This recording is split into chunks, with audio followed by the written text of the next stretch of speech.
Ես գոհարս, մեղոք լի հոգովս տկար, նոր հաստ ձեռամփիմով գործեցի, ով կարդա, մեկ բերան ողոր մեզիս։ 19-րդ դարում նրան առևանգեցին հայ եկեղեցուց եւ վաճառեցին անգլիացիներին։ Մինչև 1899 թվականը այն գտնվում էր Լոնդոնի Վիկտորիայի եւ Ալբերտի թանգարանում։ 1977 թվականին վաճառեցին Իոհանեսբուրգ, Հարավային Աֆրիկա, ապա Ամերիկայի Միացյալ Նահանգներ։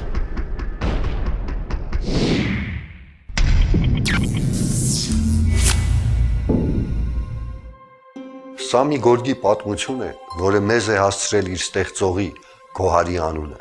Աշխարհի տարբեր թանգարանների իսլամական արվեստի բաժիններում դեռ ցուցադրվում են Գոհարի, Հռիփսիմեի, Անահիտի, Փառանձեմի ու Գայանեի ձեռքերով գործված գորգերը։ Դրանք կարծես մեր ազգի ճակատագրի լուռ վկաները լինեն։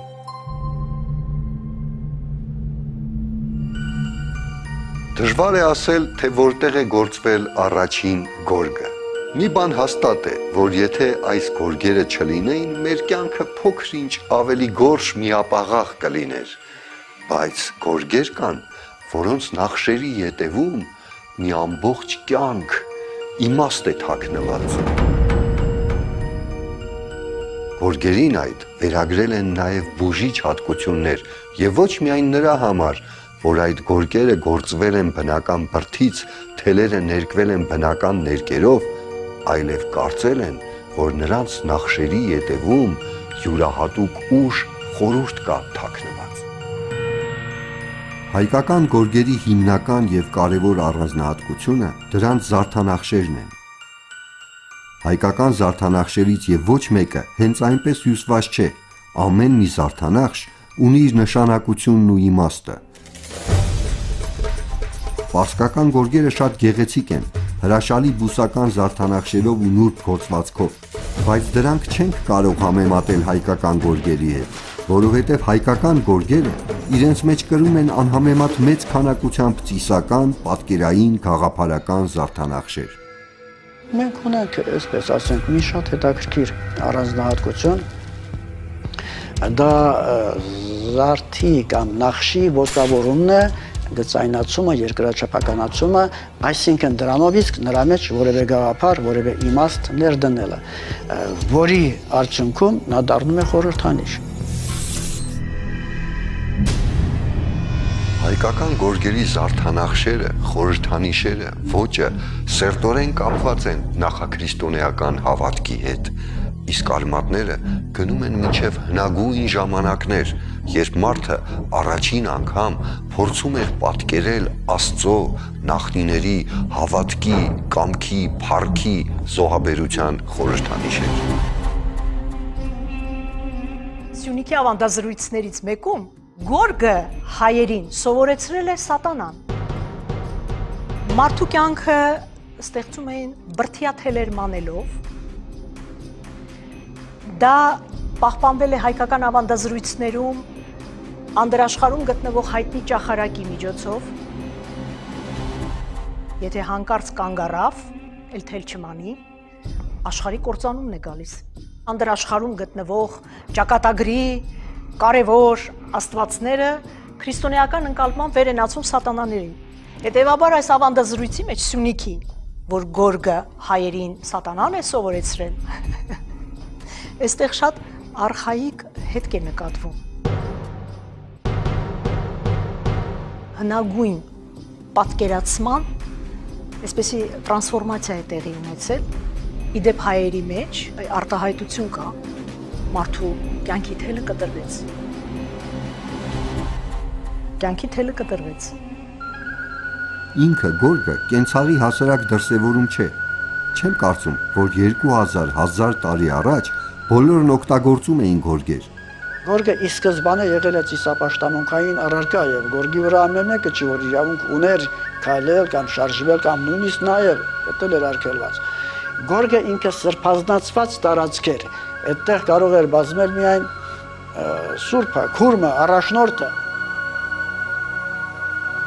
Ծիսական խորհրդանիշներն ու զարդանախշերը Հավասարապես պատկերվում էին եւ հագուստի եւ գորգերի վրա, բայց եւ այնպես գորգերը առանձնանում էին իրենց յուրահատուկ առաքելությամբ։ Հայկական կիրառական արվեստի զարգացման վաղ շրջանում դրանք կրում էին որոշակի իմաստ ու կիրառական նշանակություն։ Դուք ուշադրություն դարձրել եք, որ սովորաբար ամենամեծը կամ հիվանդ որևէ մեկը միշտ այն անկյունում է լինում, որտեղ պատից գորգ է կախված։ Այսպես նաև գորգն էլ ձեռք է բերում ինչ-որ սակրալ առարկայի նշանակություն, սրբազնացվում են։ Համարվում էր, որ հատուկ զարդանախշեր ունեցող գորգերը ընտանիքին բարօրություն, խաղաղություն են բերում։ Բնական է, որ այդ գորգերը կախում էին պատից։ Գորգի վրա ամրացնում էին մահացած հարազատների լուսանկարներ, երաժշտական գործիքներ, զենքեր, այլ նվիրական առարկաներ։ Իսկ գետնի վրա փռվող գորգերը թեև ունեին յուրահատուկ զարդանախշեր, բայց այդ զարդանախշերը չունեին Աստծուն, հավատքին, նախնիներին վերաբերվող խորհրդանշաններ։ Նման խորհրդանշաններ պարունակող գորգերի վրայով քայլելը համարվում էր սրբապղծություն։ Խորհրդանիշներից ամենատարածվածը Աստծուն նվիրված զարդանախշերն էին, խաչ կամ խաչեր հիշեցնող նշանները, որոնք ներառում էին նաև կեռխաչեր եւ բազմաշող աստղեր։ Հնագույն գաղափարները, որ իրենց արտահայտությունն էին գտել այդ պատկերների միջոցով, չեն մոռացվել եւ չեն կորսվել եւ անընդհատ փոխանցվել են եւ գաղափարներ են արտահայտում, որ կապ ունեն հոգևոր ոլորտի հետ պատկերացումների եւ դրանք շատ կայուն են։ Այսպիսի մի արխայիկ գաղափար էլ կա, որը միշտ արտահայտվում է գորգերի վրա, գրեթե միշտ։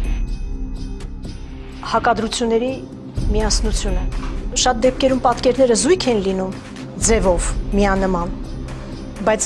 գույների տարբերությունը խոսում է այն մասին, որ այստեղ պտղաբերության գաղափարն են այսպիսով արտահայտված։ Հայկական գորգերի զարդաձևերը ծագել են վաղ անցյալում եւ կապ ունեն մեր նախնիների կենսաձևի եւ կացութաձևի հետ։ Ժողովրդական անվանումների մեջ մենք ունենք զարդաձևեր, որ կոչվում են հաց, հացահան, եղան, խոյեղ ջուր, եզան հետք կամ եզան շռիկ, լորիում օրինակ։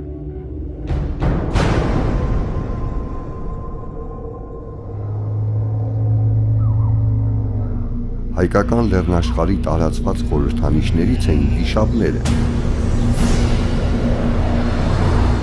Եվ միշտ չէ, որ վիշապը խորհրդանշում էր չարիքը կամ չար ուժերին։ Հայկական նախաքրիստոնեական հավատում չկար բացարձակ չարի հասկացությունը։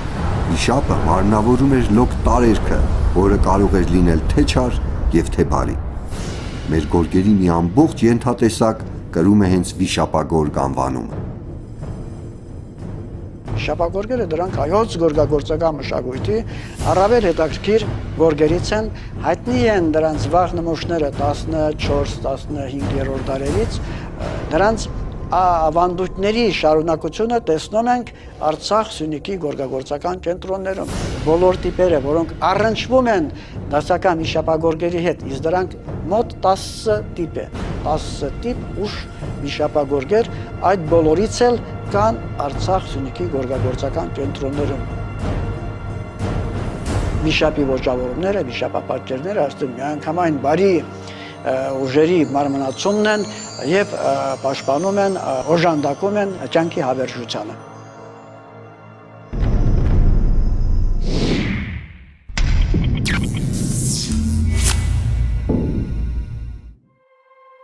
Եվ իրոք, հայկական գորգի հիմնական առանձնահատկությունը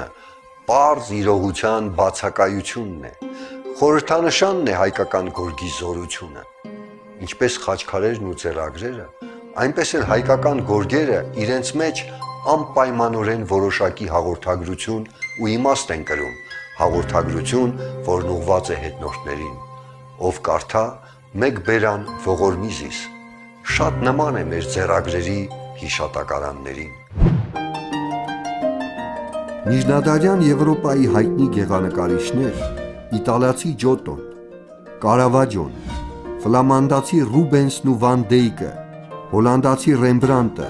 Վերմեերը եւ այլ բազում ստեղծագործողներ իրենց կտավներում անմահացրել են հայկական գորգը։ Եվ ապա ինչու եւ ինչպես է հայկական գորգը միջին դարերում հասել Եվրոպա։ Միջնադարում գորգերը Եվրոպայի ներմուծվում հիմնականում Փոքր Ասիայից։ Այստեղ բնակվող ժողովուրդներից միայն հայերը ունեին գորգագործության դարավոր կայուն ավանդույթներ։ Հայկական գորգը առանձնանում էր իր յուրահատուկ նախշերով եւ բարձր որակով։ Եվ զարմանալի չէ, որ համաշխարհային շուկայում հայկական գորգերը ունեին մեծ հռչակ։ Հայ վաճառականները հատուկ արտոնություններ ունեին Լեհաստանում։ Ստեփան Բատորիա թագավորի հրամանով 1585 թվականին գորգերի ստեղծման ու վաճառքի անխախտ իրավունքը Ռեջ Պոսպոլիտայում 20 տարով հանձնվեց հայ ազգի Մուրադ Յակուբովիչին, իսկ 1601 թվականին Լեհ թագավոր Սիգիզմունդ III հայ վաճառական Սեֆերի Մուրադովիչին հանձնարարում է իր դղյակի համար գորգեր մատակարարել։ Մեգերյան կարպետը այն եզակի ընկերություններից է, որին հաջողվեց պահպանել հայկական գորգի հռչակը ոչ միայն Եվրոպայում, այլև ողջ աշխարհում։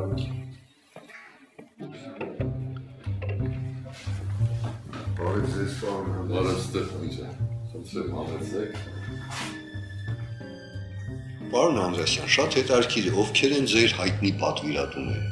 Ամերիկյան կառավարության հետ Մեգերյան ընկերությունը ունի պայմանագիր եւ աշխարհի բոլոր դեսպանատների, ամերիկյան դեսպանատների գորգերը պատվերները կատարում է Մեգերյան ընկերությունը։ Ինչպես նաեւ դիվանագիտական կորպուսից բազմաթիվ դեսպաններ մեզ մոտ գորգ են պատվիրել եւ գնել։ Բացի դրանից տարբեր երկրների նախագահների համար ենք պատվերներ կատարել, որոնց նորից այդ գորգերը անձնապես նվիրվել են։ Հայաստանի Հանրապետության նախագահի նստավայրի բոլոր գորգերը մենք ենք գործել։ Վատիկանի կարդինալներից մի քանիսին, ինչպես նաև Հռոմի Պապի համար էս վերջերս մեր հանրապետության նախագահը մեր գործած գորգը տարավ նվիրեց։ Մեգերյան գորգերի անկրկնելի գեղեցկության գաղտնիքներից մեկը գորգագործության հնագույն ավանդույթների ճշգրիտ պահպանումն է։ Դա վերաբերում է թե գործելուն եւ թե մանվածքի նախապատրաստմանն ու ներկմանը։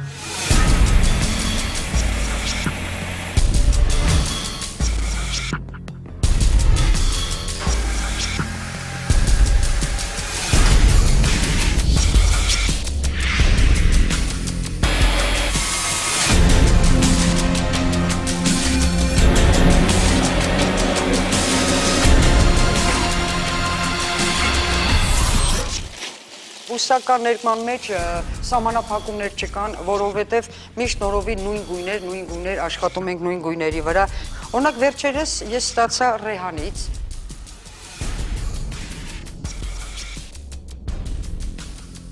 մեր այս բուսական պիգմենտները որ կան, ամեն կլիման իր համապատասխան, ասենք, գերանքն է տալի։ Եվ բուսական ներկումը իրանից գիտեք ինչ է, ամեն անգամ նույն գույնը ներկելուց նորովի սկսում ես, որովհետև գործ ունես բույսի հետ։ Կարելի է ժամերով հետևել այս հրաշքին։ Հաստոց տավիղների մոտ նստած աղջիկները կարծես հմայված էին իրենց գործիքների արձակած միատոն երաժշտությամբ, իսկ նրանց բարակ ձեռքերը ստեղծում էին զարդապատկերների կախարդական մեղեդին։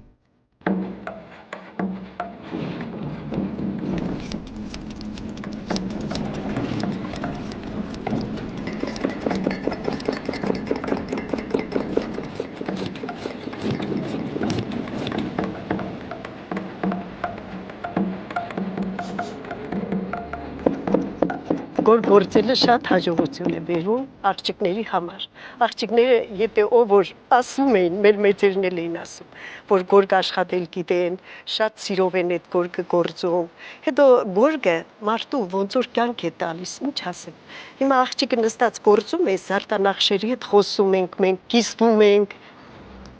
Այսպես բաներ։ Ճիշտ եմ ասում, այն վատ բաները լրիվ ոնց որ մոռանում ենք։ Արդեն լավա տեսում ենք, լավ ենք գնում, մտածում ենք շատ ենք հանգստանում։ Ներվերը հանգստացնում են։ Ես այս տարիքիս եմ, ինձ ասում են մի աշխատի մեր տունը, բայց ես առանց գորգի կյանք չունեմ, չեմ կարող։ Կաշխատեմ այնքան, մինչև որ էլ ես հրաժարվեմ։ Գորգագործությունը դարի-դար գնում է գորգի հետ միասին ապրում է։ Դարի-դար։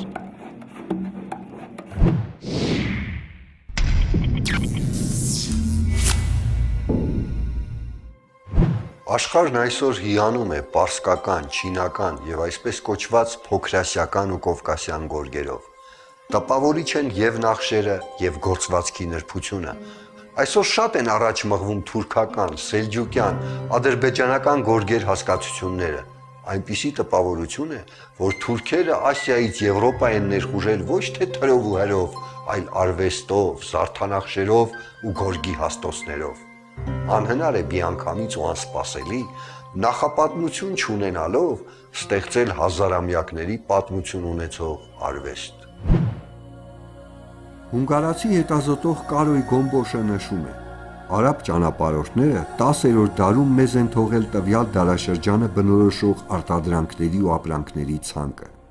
Սակայն նրանց ճանապարհային նոթերում մենք չենք գտնում որևէ վկայություն սելջուկյան արհեստագործական արտադրանքի մասին, եւ միանգամայն անհասկանալի է, թե ինչու է այս փաստը անտեսվել հետազոտողների կողմից։ Մեր հարևանները, որ սեփականացնելու ձգտում ունեն, դա հասկանալի է։ Իրենք ոչինչ չեն ունեցել եւ բնականաբար, որպեսզի ազգ համարվեն, պետք է նաեւ ազգին բնորոշ ինչ-որ բաներ էլ ունենան։ Սա նոր երևույթ չի,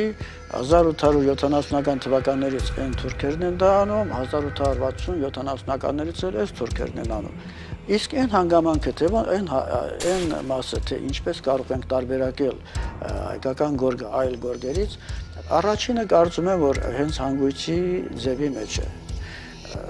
Մերը հայկական հանգույցն է։ Հենց պարսիկները անվանում են մեր կրկնակի հանգույցին Արմանի բաֆ, այսինքն հայկական աշխատանք։ Եվ այսպիսով հայկական հանգույց, տեսնենք ինչ բան է այդ հանգույցը։ Մեկ և երկուս։ Առաջինը վերցնում եք։ Հետո վերցնում եմ երկրորդ։ Երկրորդ թելով մտածնում եք։ Այսպես, մի րոպե, այս ինչ է։ Այսպես։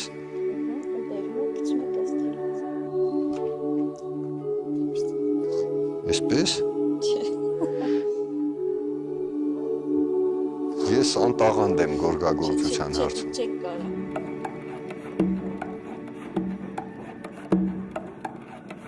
Արվեստագիտության դոկտոր Վոլկմար Գանսհորնի կարծիքով արևելյան գորգը ոչ միայն չի ծագել քոչվոր ցեղերից, այլև դրա ծագման տարածաշրջանը առհասարակ չի կարելի համարել կենտրոնական Ասիան։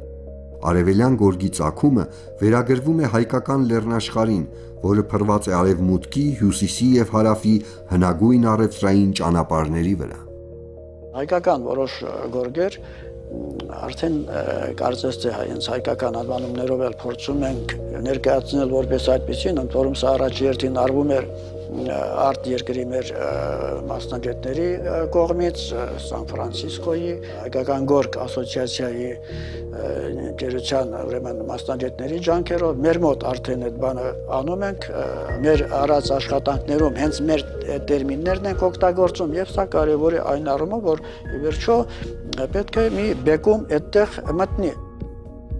1870-ական թվականներին բրիտանացի հնագետ Ռոբերտ Մերդոք Սմիթը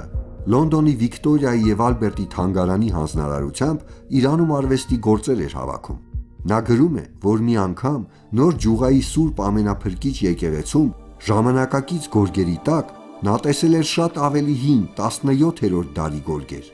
Քաջ գիտակցելով այդ գորգերի բարձր արժեքը, նա քանիսս փորձել էր ձեռք բերել դրանք, ինչը այդպես էլ չէր հաջողվել։ Հայերի համար այդ գորգերը սրբություն էին եւ բնականաբար չէին կարող վաճառվել։ Բայց այնուամենայնիվ նույն Լոնդոնի Վիկտորիայի եւ Ալբերտի թանգարանում այսօր էլ կարելի է տեսնել հին հայկական գորգեր։ Այդ բոլորը նշված են որպես կովկասյան գորգեր, իսկ արտադրող երկիրը Ադրբեջան։ Հավանաբար, ի տարբերություն հայերի, թուրքերի հետ լեզու գտնելը ավելի հեշտ էր։ Խաչերով եւ սրբազան խորհրդանշաններով գորգերը, որոնք նրանց ձեռքն էին անցել գրեթե ձրիաբար, դժվար թե նրանց համար սուրբ եւ անգին լինեին։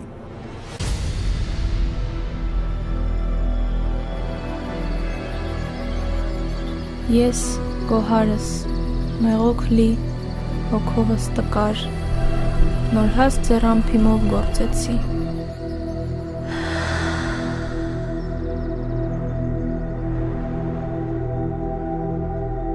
Ահա որտեղից է հրաշքով ի հայտ եկած հազարամյա ավանդույթներ ունեցող թուրքական գորգի ծագման առեղծված։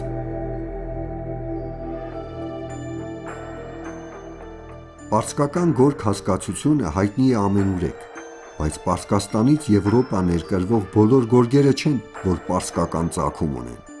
Գերմանացի արվեստաբան Վոլկմար Գանսհորնը ապացուցում է, որ հանրահայտ պարսկական գորգերի նախահայրը հայկական գորգն է։ 11-րդ դարի պարսիկ պատմիչ Աբու Ֆազա Բեակի խոսքերը անուղղակիորեն հաստատում են այդ տեսակետը։ Նա գրում է, որ ամենաթանկարժեք ընծաներից պարսից տիրակալները նախընտրում էին հայկական գորգը, ամենաարժեքավորը Վորդան կարմիրով ներկված կարմիր գորգերն էին։ Հենց Վորդան կարմիրով է ներկված աշխարհի այժմ հայտնի ամենահին գորգի մանվածքը։ Այդ գորգը հայտնաբերվել է 1949 թվականին Արևելյան Ալթայի Պազերիկ կոչվող բլուրում։ Պազերիկը իրենցն են համարում բոլորը, կրձերը, թուրքերը, էսծրանք, պարսիկները եւ այլն եւ այլն։ Բայց ես գտնում եմ, որ դա հայկական լեռնաշխարհում է ծագել եւ անմիջականորեն առնչվում է հայկական գորգերի հետ։ Նրա հանգույցը հայկականը, մեր այդ կրկնակի հանգույցն է, գեղազարդման համակարգը չափազանց մոտիկորեն առնչվում է եւ հայկական զարդարվեստին եւ այոց գեղազարդման ավանդույթներին։ Պազերիկի կենտրոնական դաշտը գեղազարդված է խաչազարդով, խաչազարդերի շարքերով։ Այստեղ մենք տեսնում ենք հենց այդ խաչազարդը։ Սա ընդհանրապես շատ տարածված, շատ սիրված զարդանախշ է հայոց մեջ, հայտնի է Զարդ աշխարհի անունով եւ մեր ուրեմն մանրանկարներում կա եւ ամենտեղ ընդհանրապես գորգերի մեջ տարբեր տիպերի գորգերի մեջ ինքը լայն տեղ ունեցող նախշ է եւ ամենակարևոր հանգամանքը կա այդտեղ Էրմիտաժում պահվող այդ գորգը ուսումնասիրել են առաջերտին Էրմիտաժի քիմիկոսները եւ նրանք էլ ողջել են որ այդ գորգի կարմիր ներկը ստացված է արարատյան Վորդան կարմիրից այս բոլորը ինձ ամենայն դեպս թույլ են տալիս ասել, որ սա մոտիկ է, հարազատ է հենց հայոց գորգագործական մշակույթին։ Զարդանախշի եւ ժողովրդի պատմությունը անբաժան են իրարից, ընդ որում այդ ամենը այնքան միահյուսված է, որ այսօր դժվար է որոշել ժողովրդի խառնվածքն է ստեղծում զարդանախշ, թե զարդանախշն է տանում իր ժողովրդին դարերի միջով։ Ես գոհարս, մեղոքլի, հոգովս տկար, նոր հաստ ձեռամ բիմով գործեցի, ով կարդա մեկ բերան ողորմիզիս։ Կարծում եմ այս ֆիլմը պատրաստելով մենք կատարեցինք գոհարի անմեղ խնդրանքը, չնայած հենց ինքը գորգը ազնվորեն եւ մինչեւ վերջ կատարեց իր առաքելությունը։